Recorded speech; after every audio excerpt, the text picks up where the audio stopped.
What's going on, guys? Today this video is going to be called the physical activity perspective. It's going to be a little bit different to a lot of my other videos, as you can tell, and it will be about a post I did on my Facebook page. I think it was on the business page regarding the rate of, or the prevalence of physical activity and the barriers to physical activity. So I had a client the other day, or a good friend of mine, Bill. He said all you've got to do is show up, and that's very true. I think that we here at Mummy Exercise Nutrition, we work to set you up for success and adherence, but sometimes it appears that isn't enough. It's a shame that more people don't take more care in their overall health. And I'll talk about, when I say more people, it's actually the majority of people. I think before we talk any more, it's really important to define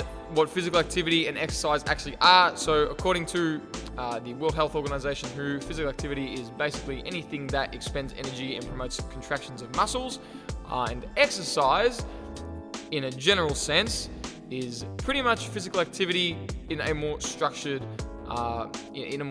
fashion, and there is a specific and desired outcome. So for instance, physical activity can be like going for a walk, but exercise is participating in, let's say, resistance training. So I think that exercise is such a powerful facilitator of quality of life that it should be a crucial component of anyone's existence. Shouldn't even say exercise, but just physical activity in general. So remember, physical activity can be anything, like going for a walk. It doesn't necessarily have to be going to the gym and spending hundreds or even thousands of dollars a year on gym memberships. Granted, I don't really think you can put a price on your health, and if you do value your health, you will spend as much time and money as you can investing in something that should definitely be very important to you. If you can manage to exercise or be physically active for 30 minutes of the day, that makes up just under 3.5 hours in the entire week, and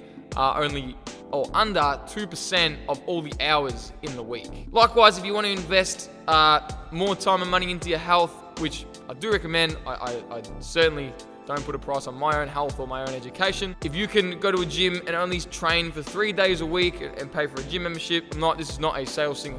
Do not have to train here. I just genuinely care about people participating in structured resistance training interventions, particularly.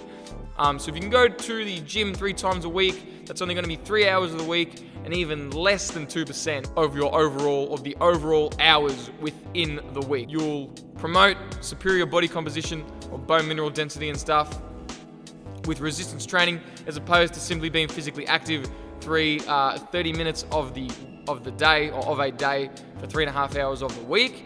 But training for 3 hours instead of 3.5 hours, so knocking back that extra half hour and condensing it to 1 to 3 1-hour sessions will arguably give you better results than if you were to just exercise or be physically active for 30 minutes every day. So regardless of the multiple health benefits associated with resistance training or just being physically active in general, like an increase in bone mineral density, an increase in muscle size, improvement in overall blood lipid markers, superior body composition, there's the endocrine and the psychological benefits as well to exercise. Still, according to research, 55% of people suggest that time is a major barrier for them and their physical activity. So not just exercise, but 55% of people do not have enough time to be physically active. One of the problems I see maybe within this study is that perhaps physical activity wasn't defined very well, and maybe people were getting confused with going to the gym. However, for 55% of people to not make use of 168 hours within the week it's a little bit scary that, more people than less. But mind you, it's only like half the population. But that being said, over half the population group in this study used time, or said they didn't have enough time to be physically active. And again, that's not exercise, it's just going for a walk or something like that. I'm not saying that you genuinely don't have time to exercise.